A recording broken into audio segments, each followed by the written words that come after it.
Baby,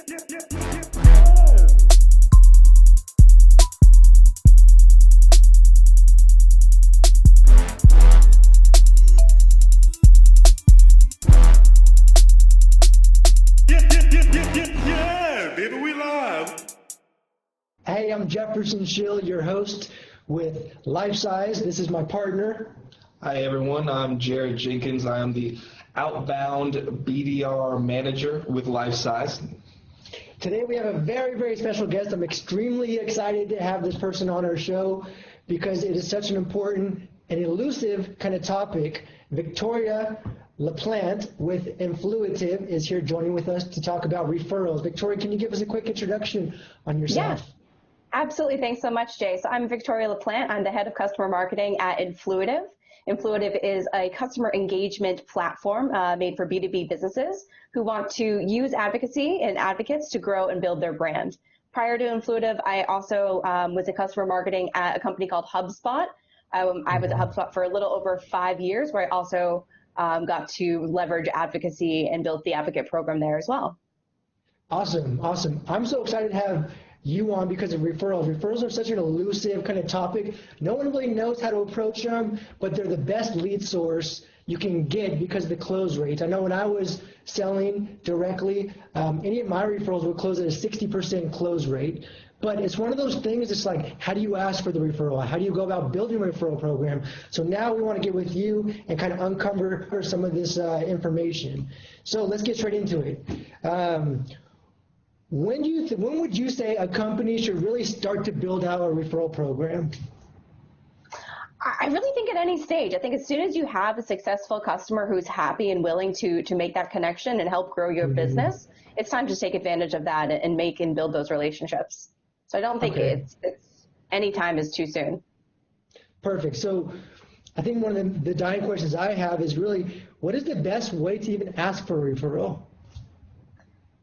That's the question, isn't it, Jay? There are so many great ways. Yeah, there's so many great ways to ask for referrals. I think it's important to know when is the right time. You don't want to be asking for referrals to all of your customers, right when they get started or at various touch points along their customer life cycle, because they might not be ready yet. I think about it, if you're asking someone to marry you on your first date, it's probably not going to go very well, right? You need to nurture that relationship and understand, what's going to motivate someone to make a referral and when is the right time in the customer journey to ask for it.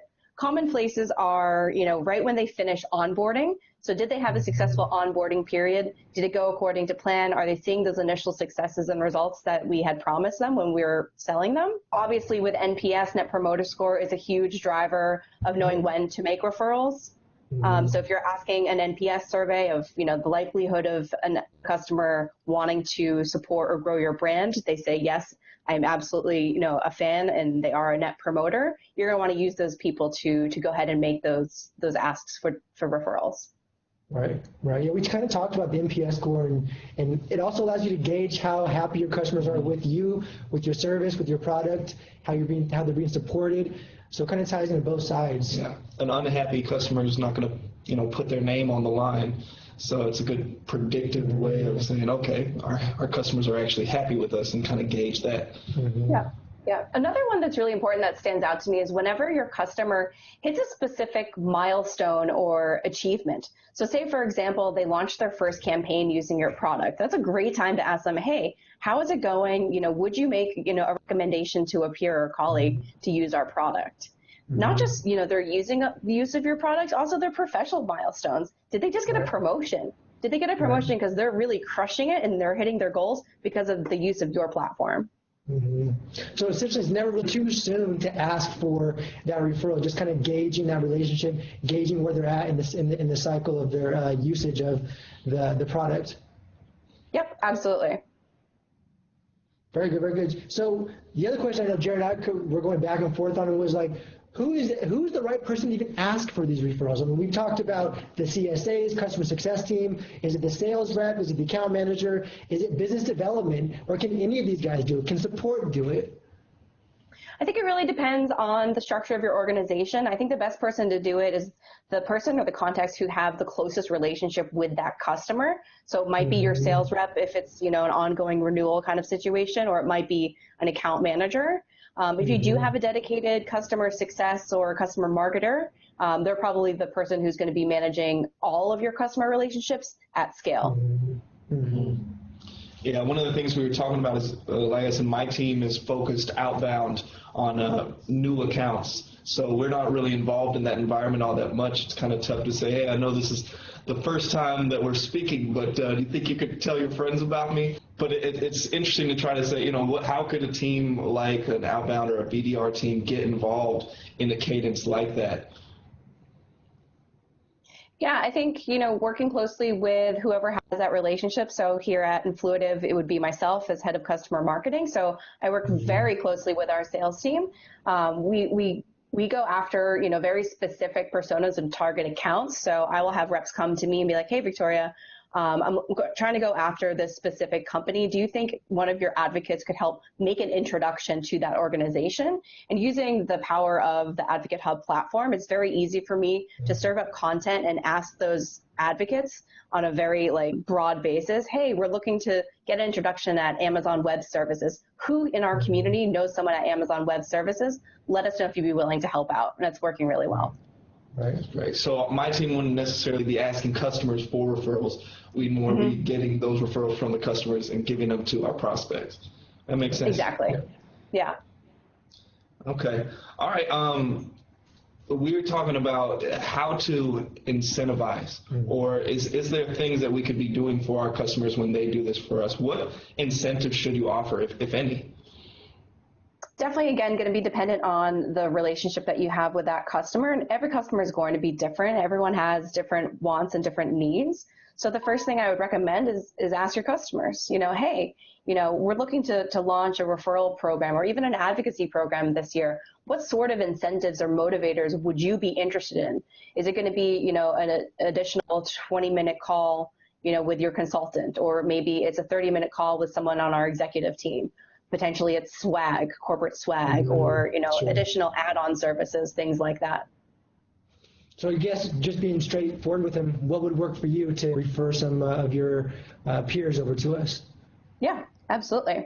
Or, you can position it doing a little research first, going after, a group of a dozen customers or so, and then polling those people and saying, hey, of all of these options that we thought of, which ones would be most appealing to you? Rank them 1 through 5. Right, that's a great idea. Get a survey going. Yeah. Okay.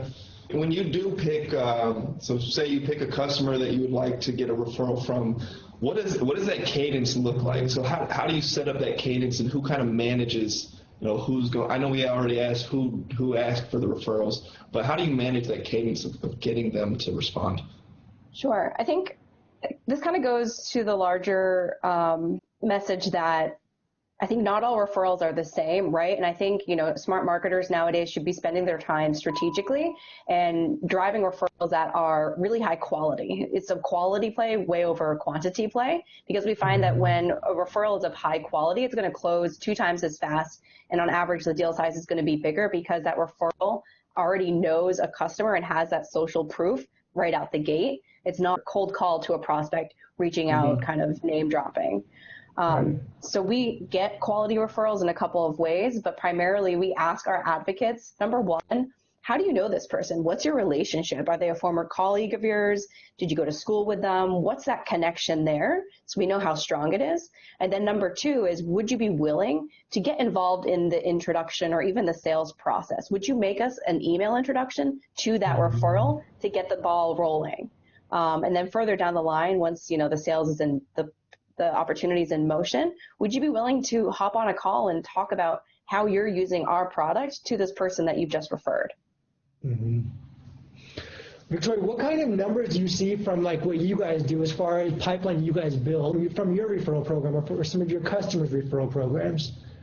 What kind of pipeline are you seeing? Do you have any hard numbers you can kind of guesstimate for us?